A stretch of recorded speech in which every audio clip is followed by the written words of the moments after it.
High views. ఈరోజు morning చాలా important పనిలో ఉన్నాను. ఎస్, ఫైనల్లీ ఫ్రూట్ఫుల్ రిజల్ట్ అనేది వచ్చింది. Feeling happy. ఈ మూమెంట్లో మధ్య మధ్యలో మళ్ళీ ఎప్పటిలాగే అప్డేట్ చూస్తున్నప్పుడు ఇది ఇద్దాం పక్కన పెట్టా. Time already 8:30 దాటేసింది. సో ఫస్ట్ ఈ వీడియో ఇస్తాం.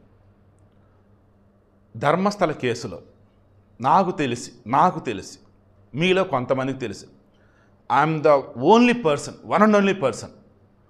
ఫస్ట్ ఆ పారిశుద్ధ్య కార్మికుడు వచ్చి చెప్పగానే అంతా వీడియోలు ఇస్తున్నప్పుడు అతను చెప్తున్నది అబద్ధం, బట్ అతను ఏదో చెప్పాలనుకుంటున్నాడు, బయట పెట్టాలనుకుంటున్నాడు, అక్కడ ఏదో జరిగింది, అదే తెలియాలి. ఇదే నేను అన్నా. కమింగ్ టు సుజాత భట్, అనన్య భట్ యొక్క తల్లి. అనన్య భట్ తప్పైందని చెప్తున్నప్పుడు సిబిఐలో నేను క్లర్క్గా చేశాను అన్నప్పుడు నేను దాన్ని కూడా హైలైట్ చేశాను. సిబిఐలో క్లర్క్గా చేస్తూ ఈ ధర్మస్థలలో తన కూతురు తప్పిపోతే కంప్లైంట్ ఇవ్వడానికి వస్తే ఇక్కడ ఎవరు పట్టించుకోకపోతే దెన్ మరి ఆమె ఏం చేస్తుంది? ఆమె పై ఇన్ఫ్లుయెన్స్ అన్న వాడాలి కదా. అంటే అక్కడ కూడా మేనేజ్ చేశారా అన్న డౌట్ రేస్ చేశారు. పాపం అని కూడా నేను అన్నా. కానీ ఇప్పుడు నేను పాపం, మీరు పాపం, మన పిచ్చోళ్ళం, ఎర్రోళ్ళం. సుజాత భట్కి అసలు కూతుళ్ళే లేరు, పిల్లలే లేరు, పెళ్ళే కాల. సుజాత భట్ చెప్పినటువంటి ఆ టెన్యూర్ ఏదైతే ఉందో 1995 to 2004 కోల్కతాలోని సిబిఐ ఆఫీస్లో క్లర్క్గా చేసింది, ఆ స్టెనోగ్రాఫర్గా చేసిందని. 1995 to 2010 ఈ 15 ఇయర్స్లో సుజాత భట్ అనే పేరు మీద ఎవరు కూడా కలకత్తా సిబిఐ ఆఫీస్లో పనిచేయాల. నెక్స్ట్ ఈమె వచ్చేసి కర్ణాటకలో రసపుర సమ్ ఏరియా, అక్కడ ఒక bus agent or some person పేరు వచ్చేసి ప్రభాకర్, అతనితో సహజీవనం చేసింది అప్ టు 2007. ఈ సహజీవనం చేస్తున్నటువంటి మూమెంట్లో ఆమెకి పిల్లల పుట్ల. అప్పుడు ఆమె 2 కుక్కలను దత్తత తీసుకుంది. సుధా కథావాణి అంటూ వెనకాల మ్యాగజైన్ అటాచ్ చేస్తాం చూడండి.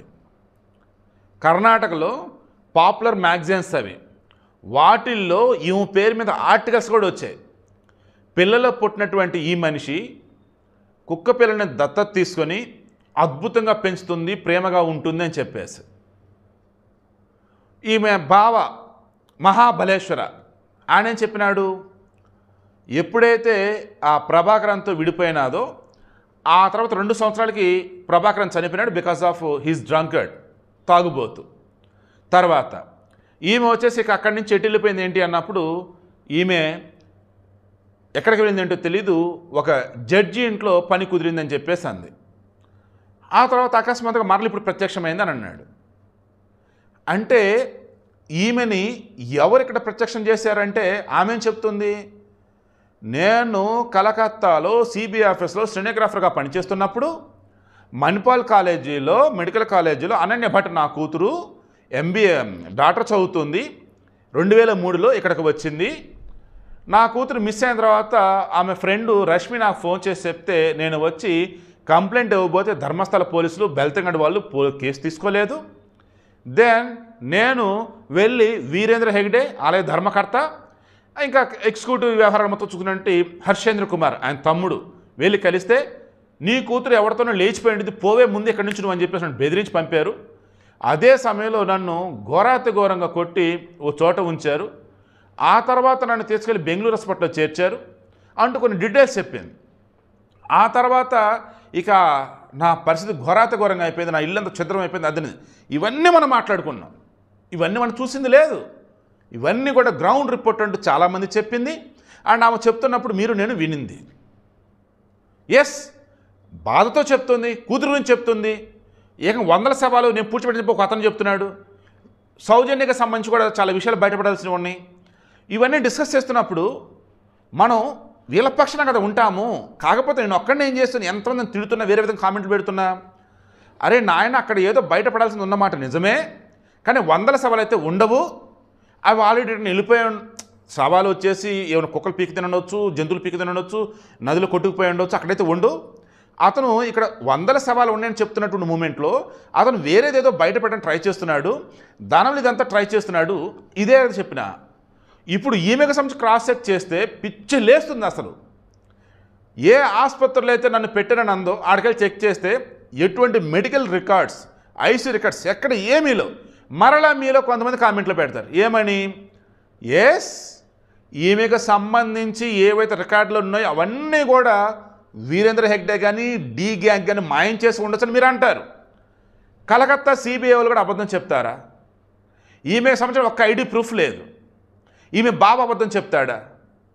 ఈమెకు అసలు పిల్లలే లేరు, కుక్కలు పెంచుకుంటుందని చెప్పేసి 2004లో పేపర్లో వచ్చినటువంటిది ఎందుకు అటాచ్ చేసిన కదా వీలైతే చివరి కూడా అటాచ్ చేసిన చూడండి. అది అబద్ధమా? పిల్లలే లేనటువంటి ఈమెకి కుక్కలను పెంచుకున్నటువంటి సమయంలో కూతురు తప్పటం ఏంటి? ఇప్పుడు చెప్పండి. ఇప్పుడు ఈమె సింగిల్గా ఉంది, పిల్లలు లేరు. దెన్ నేను మరలా చెప్తున్నా, అక్కడ ఘోరాలు జరిగిన మాట నిజం. కానీ బెల్తంగడి, ఉజిరే, ధర్మస్థల ఈ ప్రాంతాలలో ఎస్ కొంతమంది మిస్ అయిన మాట నిజం, కొంతమంది మీద ఆచరణ జరిగిన మాట నిజం, కొంతమంది చంపిన మాట నిజం, పోలీసులు ఎఫ్ఐఆర్లు మాయం చేసిన మాట నిజం, పోస్ట్ మార్టం రిపోర్ట్లు మాయం చేసిన మాట నిజం. ఇన్ని నిజాల మధ్య మనకు తెలుసు చాలా ఉన్నాయి, బయటకు రావాలి. కానీ ఈ ధర్మస్థల ఆలయానికి వచ్చినటువంటి భక్తులని కిడ్నాప్ చేసి రేప్ చేసి చంపేస్తారు అన్న వేళ న్యూస్ ఏదైతే ఉందో డే 1 నుంచి ఆ ఒక్కదాన్ని నేను ఒప్పుకోవాలి. కావాలంటే క్రాస్ చెక్ చేసుకోండి. ఇప్పుడు కూడా నేను ఈ సుజాత భట్ విషయంలో కూడా నేను ఇప్పుడు వీడియో ఇస్తున్నది కూడా ఏంటి, అదే అనన్య భట్ అక్కడికి వచ్చేసి తీర్థయాత్ర అన్నట్టు ఫ్రెండ్స్తో వచ్చేసి ధర్మస్థలకు అన్నట్టుగా వచ్చింది, మిస్ అయింది, తర్వాత కనపడలేదు, మిస్సింగ్ కంప్లీట్స్ వాళ్ళు తీసుకోలేదు, అదే నన్ను తిట్టారు అంటూ చెప్పింది కదా. ఆ ఒక్క విషయంలో పాపం అద్దనిదని అనుకుంటూ ఉన్నా, ఇప్పుడు అది కూడా క్లారిటీ వచ్చేసింది. సో వచ్చినటువంటి భక్తుల విషయంలో అక్కడ ఇప్పటివరకు నాకున్న సమాచారం మేరకు నేను క్రాస్ చెక్ చేసిన దాని ప్రకారం భక్తుల విషయంలో అక్కడ వాళ్ళు ఎక్కడ కూడా ఎవరైనా ఇబ్బంది పెట్టింది లేదు. మరలా చెప్తున్నా, జరిగిన ఘోరాలు నిజం, బయటపడాల్సిన నిజాలు ఎన్నో ఉన్నాయి నిజం. అయితే ధర్మస్థల, బెల్తంగడి, ఉజిరే ఈ 3 ప్రాంతాలలో అక్కడ ఉన్న స్థానికుల విషయంలో మాత్రమే ఈ నేరాలు ఘోరాలు జరిగాయనేది ఇప్పుడు నాకు అర్థమవుతా ఉంది. ఈ పారిశుధ్య కార్మికుడు ఉన్నాడు, అతనికి ఉచ్చు బిగుస్తుంది, అతను అరెస్ట్ అయ్యే అవకాశం మనం ఏదో వీడియో ఇచ్చా. దాన్ని ఏం చెప్పాలి, ఇప్పటికీ అతని విషయంలో నేను అతను ఏదో చెప్పాలనుకుంటున్నాడని అనుకుంటున్నా. బట్ అతను వాంటెడ్గా ఏదో చేయాలని వచ్చాడు అన్నట్టుగా కొన్ని విషయాలు బయటకు వస్తున్నాయి.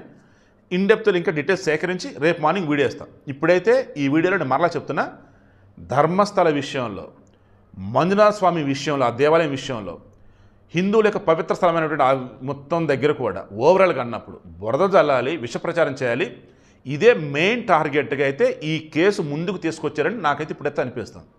బట్ ఇప్పటికీ ఎక్కడో చిన్న కన్సర్న్ ఏంటంటే ఆ వచ్చిన పారిశుధ్య కార్మికుడు మొత్తానికి ఏదో భయంకరమైన నిజాన్ని బయటపెట్టాలని అనుకుంటున్నాడు. ఆ నిజం బయటపడాలి. ఈలోపు సుజాత భట్ని పోలీసులు అదుపులోకి తీసుకొని ఆమె వెనక ఎవరున్నారు ఏంటి అవన్నీ కూడా బయట పెట్టాలి. ఆమెకు పిల్లలు లేరు, కుక్కలనే పిల్లలు అనుకున్న మాట నిజం, సిబిఐ ఆఫీస్లో ఆమె పని చేయలేదు, ఇక్కడికి వచ్చి ఏ కంప్లైంట్ ఇవ్వలేదు, ఏ ఆసుపత్రిలో ఆమె ఉండలేదు. అన్ని ఆధారాలు సేకరించిన తర్వాతే ఇది అఫీషియల్గా బయటకు వచ్చింది. అదే నేను ఇప్పుడు మీకు చెప్పాను.